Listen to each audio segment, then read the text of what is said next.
अहं निर्विकल्पो निराकार रूपो विभुत्वा च सर्वत्र सर्वेन्द्रियाणां न चासङ्गतो नैव मुक्तिर्न मे यश्चिदानन्दरूपः शिवोऽहं शिवोऽहम्। सौंदर्य और रूप के उपासक रसिकों का स्वागत है। कुरूप को कभी आईना रखते हुए देखा है? चेहरे पर झुर्रियां देख मन विचलित क्यों हो जाता है? किसी कुरूप को देखकर मन में क्या विचार उठता है? क्या जो दिखता है वह सुंदर है, असुंदर है या रूपहीन, आकारहीन? सूत्रधार, पात्रों का प्रवेश हो चुका है, नाटक आरंभ करो। वह कौन है जिसे मैं देख नहीं पा रहा हूं? वह कौन है जो अंधेरे में प्रवेश कर रहा है?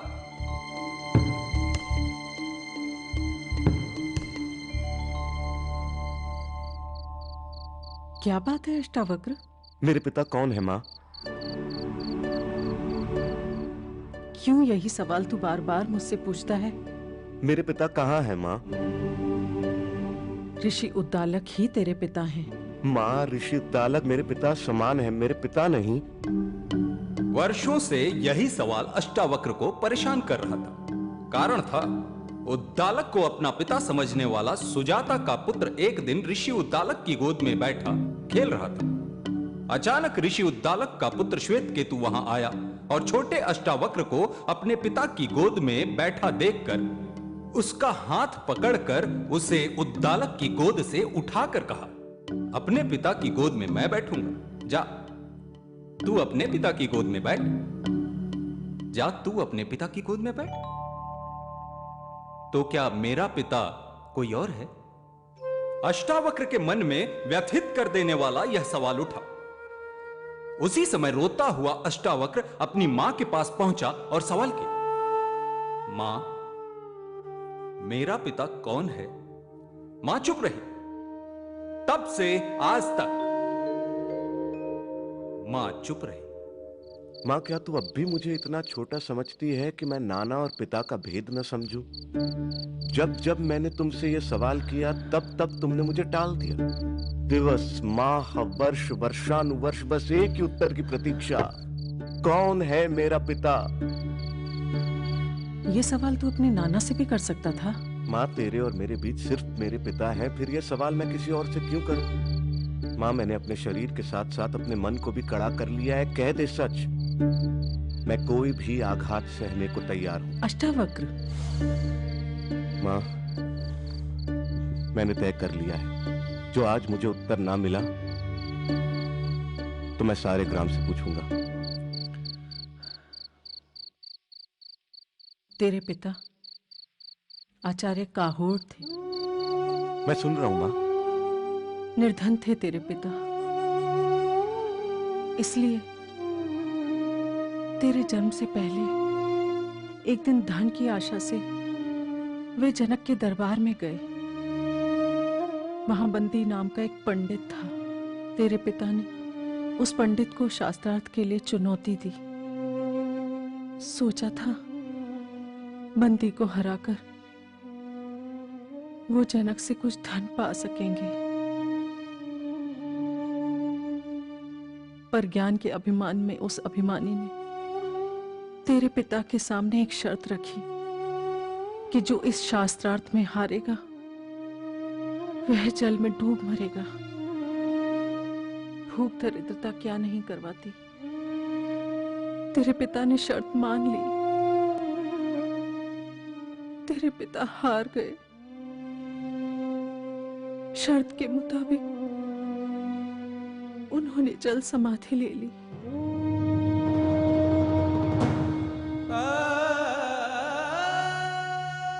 उस समय तू मेरे पेट में था। भरण पोषण का कोई सहारा नहीं था, इसलिए मैं अपने पिता उद्दालक के घर वापस लौट आई और तब से आज तक यहीं हूं। ये बंदी अब भी जनक के दरबार में रहता है? हाँ, पर तुझे उसके बारे में जानने की क्या जरूरत है? जरूरत है माँ। जब तक मैं बंदी को उसी की खोदी हुई खाई में नहीं गिराता, मेरा मन शांत नहीं होगा। अष्टावक्र, शांत हो जाओ पुत्र। तुम्हारी शिक्षा भी पूरी नहीं हुई है। तुम्हारी उम्र और शरीर को देख तुम्हें कोई जनक के दरबार में घुसने भी नहीं देगा। बंदी को चुनौती देना तो बहुत दूर की बात है। आचार्य, आप मेरे नाना हैं और आचार्य होने के नाते मेरे पिता भी। क्या वर्षों का व्यय होता है? क्या उम्र बढ़ने से ज्ञान बढ़ता है? आचार्य, यदि मैं बंदी से पराजित हुआ तो पिता का ऋण उतार पाऊंगा, और यदि विजयी हुआ तो पिता की कीर्ति बढ़ाऊंगा। ये पुरुषार्थ मुझे कर लेने दीजिए आचार्य। मुझे आपकी दी हुई शिक्षा में विश्वास है। मुझे आज्ञा दीजिए आचार्य। जाओ, विजयी हो, पर साथ में अपने मामा श्वेत केतु को भी ले जाओ।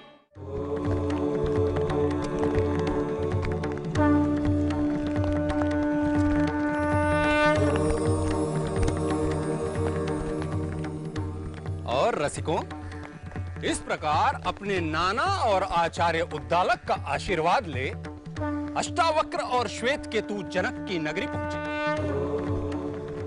नगर में चारों ओर ब्राह्मणों, याचकों, चारणों और नटों की भीड़ उमड़ी थी। नगर वेद मंत्रों से गूंज रहा था। महाराज जनक ने वाजपेयी यज्ञ का आयोजन जो किया था, बंदी को ढूंढते हुए, भीड़ से बचते हुए दोनों यज्ञ भूमि के द्वार पर पहुंचे। द्वार पर द्वारपाल ने उन्हें रोका।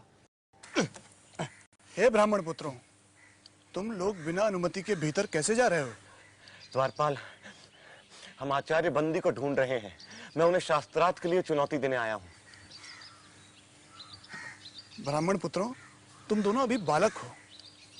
आचार्य बंदी को चुनौती देने के बजाय किसी आचार्य के आश्रम में जाकर शिक्षा ग्रहण करो। हे द्वारपाल, आग की एक छोटी सी चिंगारी भी पूरे जंगल को जलाकर खाक कर सकती है। बाल पकने से कोई ज्ञानी नहीं हो जाता, ना ही धनायु और कुलीन होने से कोई बड़ा। ज्ञान की साधना करने वाला ही वृद्ध और महत्व होता है। हम ज्ञान वृद्ध हैं, इसलिए हमें भीतर जाने दो, या महाराज जनक और आचार्य बंदी को हमारे आगमन की सूचना दो। द्वारपाल, उन्हें भीतर आने दो। अश्वसेन, उन्हें भीतर आने दो।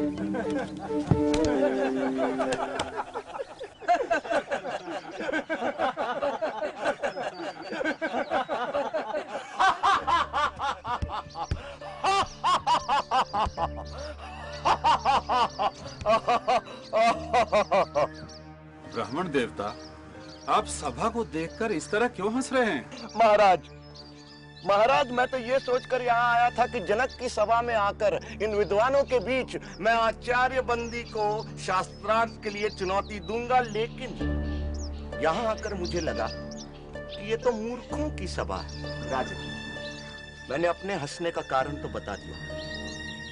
अब आप अपने मूर्ख विद्वानों से पूछे कि वे किस पर हंसे, मुझ पर या उस कुम्हार पर जिसने मुझे बनाया? पूछो किस पर हंसे ये सब।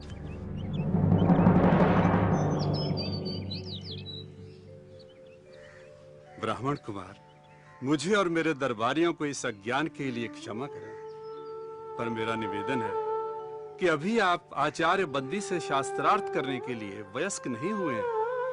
आचार्य बंदी से शास्त्रार्थ करना कठिन है। उनसे शास्त्रार्थ में हारने वाले को जल समाधि लेनी पड़ती है। इसलिए अभी आप और विद्या अध्ययन करें। राजन, आचार्य बंदी से शास्त्रार्थ के लिए मुझ पर गुरु कृपा ही पर्याप्त है, और जो अमर है उसे मृत्यु का क्या भय। किसी महान उद्देश्य के लिए प्राण देना मृत्यु नहीं होती। आप आचार्य बंदी के सामने मुझे प्रस्तुत करें। मैं हूं आचार्य बंदी। मैं तुमसे शास्त्रार्थ करने के लिए तैयार हूं, पर क्या तुम्हें मेरी शर्त स्वीकार है? एक ही बात बार बार कहे आप हमें भयभीत करने की नाकाम कोशिश क्यों कर रहे हैं? चाहो तो तुम दोनों एक साथ मेरे साथ शास्त्रार्थ कर सकते हो।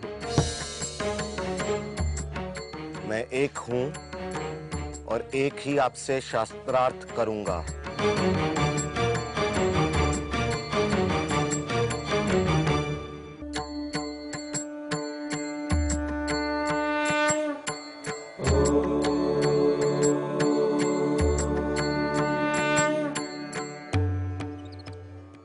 प्रपंच क्या है?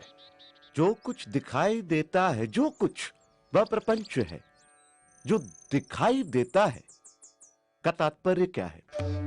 जो दृष्टिगोचर है, मन और इंद्रियों का विषय है, जिसे मैं स्वयं जानता हूं, वही दृश्य है। जो दृष्टा है, उसे कौन जानता है? स्वयं को कौन देखता है? उस स्वयं, उस आत्म को देखने के लिए किसी की सहायता की जरूरत नहीं पड़ती। जैसे सूर्य को प्रकाश के लिए दिए की जरूरत नहीं पड़ती, वह स्वयं प्रकाशमान है। यह संसार कहां से और कैसे आया? यह सृष्टि उससे और सिर्फ उससे आई। वह कौन है? वह ब्रह्म है, वह ईश्वर है। वही अपनी माया से इस संसार को रचता है। वह ही रचनाकार, पालक और इस जगत का संहारक है। ब्रह्म इस संसार की रचना, पालन और संहार कैसे करता है? जिस प्रकार मकड़ी अपने जाल की रचना करती है, उसी में विचरण करती है और फिर उसी को निगल जाती है, उसी प्रकार ईश्वर संसार की रचना, पालन और संहार करता है। जीव क्या है? जीव आत्मा है। वह निर्विकार स्वयं है, परंतु अविद्या के प्रभाव में आकर वह स्वयं को मन और शरीर समझ बैठता है। इसीलिए वह इस संसार का अनुभव करता है। अविद्या क्या है? अनात्मा को आत्मा समझना, निर्विकार को विकार युक्त समझना और इस संसार को ही सच समझना अविद्या है। तो विद्या क्या है? आत्म का ज्ञान विद्या है। सा विद्या या विमुक्त है, वह जो हमें सारे दुखों, पीड़ाओं, बंधनों, अज्ञान, प्रतियोगिताओं, भ्रम और भ्रामक कल्पनाओं से मुक्ति दिलाए, वह विद्या है। जो हमें द्वैत के भाव से, हम दो हैं के विचार से, अलगाव के विचार से, तुम और मैं के भेद से मुक्ति दिलाए, वह विद्या है। विद्या दृष्टि देती है, जिससे मनुष्य अपने ब्रह्म रूप को पहचान सके। साधो साधो साधो। ब्रह्म को जानने की प्रक्रिया क्या है? उसे जानने के दो मार्ग हैं। पहला मार्ग यह जानना कि ब्रह्म क्या नहीं है। जो ब्रह्म नहीं है उसका निषेध करना। सब नाम, रूप, गुण, सदोष और परिवर्तनशील वस्तु का निषेध कर निर्विकार को जानना। दूसरा मार्ग सत्य जैसा है उसे वैसा ही पहचानना। वह अस्तित्व रूप है, उसके बिना संसार का अस्तित्व ही नहीं है। वह ब्रह्म ही था, वह ब्रह्म ही है, इसलिए मैं ब्रह्म हूं, तुम ब्रह्म हो, हम सब ब्रह्म ही हैं, इसलिए सारा संसार ब्रह्म है। साधो साधो साधो। ब्रह्म को कैसे जाना जा सकता है? ब्रह्म को सही सामाजिक व्यवहार, आध्यात्मिक चिंतन, ध्यान पूर्वक सुनने, नित्य अनुभवों पर विचार करने और निष्कर्षों पर मनन करने तथा समाधि में जाकर जाना जा सकता है। ब्रह्मज्ञानी के लक्षण क्या हैं? यदि कोई दावा करता है कि उसने ब्रह्म को जान लिया है तो वो ब्रह्म को नहीं जानता। ब्रह्म को जानने के साथ ही ब्रह्म को जानने का अहंकार मिट जाता है। क्या उसे तर्क से जाना जा सकता है? नहीं, परंतु तर्क सहायक हो सकता है। क्या उसे प्रार्थना और भक्ति से जाना जा सकता है? नहीं, किंतु प्रार्थना और भक्ति सहायक हो सकती है। क्या उसे योग व मनन से जाना जा सकता है? नहीं, परंतु योग व मनन सहायक हो सकते हैं। शास्त्रार्थ का अंत होता दिखाई नहीं दे रहा था। दोनों एक दूसरे पर भारी पड़ रहे थे कि अचानक बंदी निरुत्तर हो गए। आचार्य, उत्तर दें। आचार्य, उत्तर दें। अष्टावक्र की जय! अष्टावक्र की जय!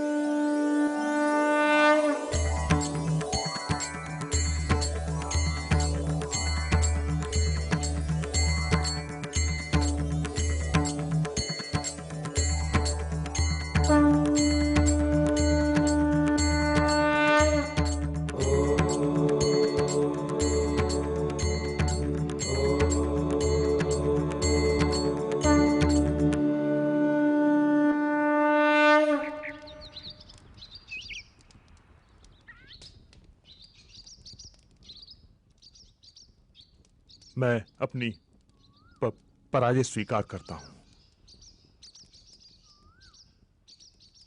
मैं जल समाधि लेने के लिए तैयार हूं।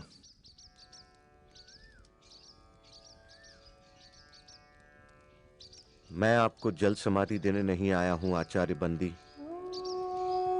याद होगा आप सबको कि आचार्य बंदी के अभिमान के कारण और इस प्रथा के कारण कितने निर्दोष विद्वानों की जान गई। आचार्य बंदी, याद करें आचार्य काहोड को। मैं उसी आचार्य काहोड का पुत्र हूं।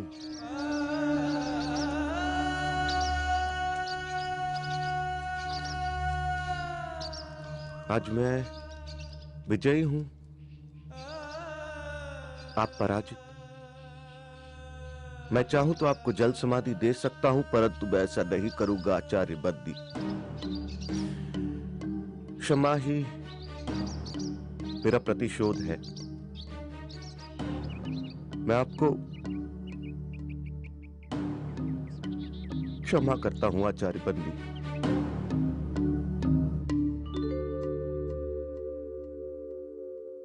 प्राण लेने से भी बड़ा दंड तुमने मुझे दिया बाल ज्ञानी। मुझसे पाप हुआ है, पाप हुआ है मुझसे। पाप। पश्चाताप की आग से बड़ी कोई आग नहीं आचार्य बंदी। हर दिन इस आग में जला पवित्र हो, यही आपका प्रायश्चित होगा। शास्त्र को शस्त्र न बनाओ।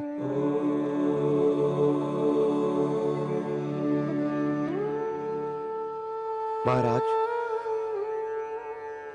शास्त्र जीवन का विकास करते हैं, शस्त्र जीवन का विनाश।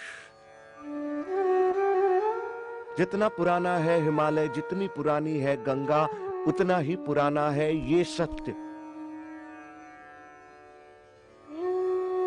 हिंसा से कभी किसी ने किसी को नहीं जीता।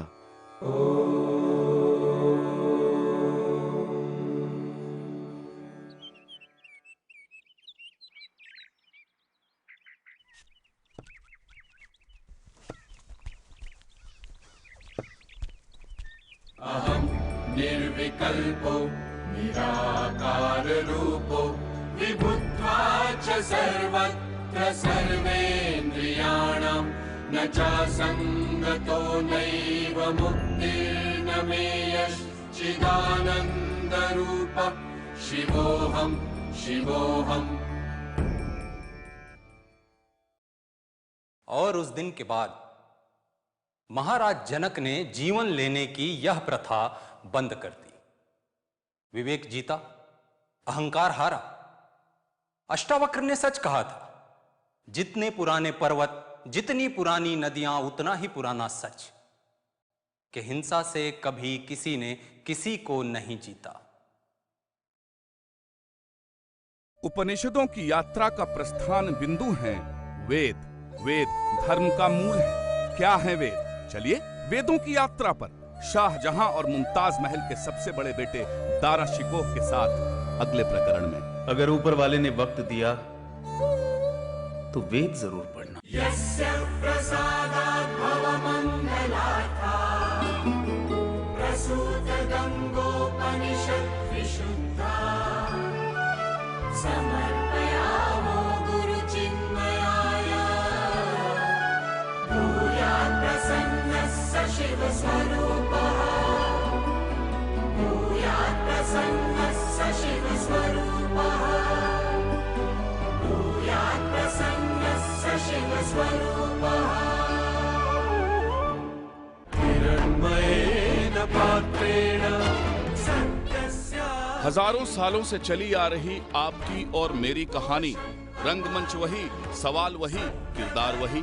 उपनिषद गंगा हर रविवार सुबह 10 बजे डीडी नेशनल पर।